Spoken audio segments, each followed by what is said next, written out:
हेमंत करकरे हे पोलीस अधिकारी देशासाठी लढले, देशासाठी शहीद झाले आणि निवडणुकीच्या पार्श्वभूमीवरती महाविकास आघाडीचे नेते बेथाल वक्तव्य करत आहेत आणि ते पातळी सोडून खऱ्या अर्थानं वक्तव्य करून शहीद झालेल्यांचा अपमान करत आहेत। जर हेमंत करकरे यांच्या बाबतीतलं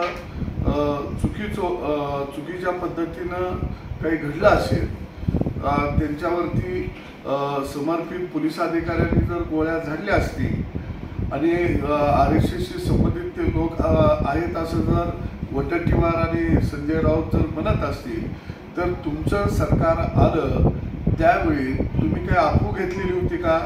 त्यावेळी तुम्ही शांत का बसला? तुमच्या तोंडाला मुसकं कुणी लावलेलं होतं? कारण सगळे अधिकार तर तुम्हाला 2.5 वर्ष राज्य चालवताना मिळालेले होते आणि म्हणून महाविकास आघाडी ही फरकटलेली आघाडी आहे असं म्हटलं तर वावगं ठरणार।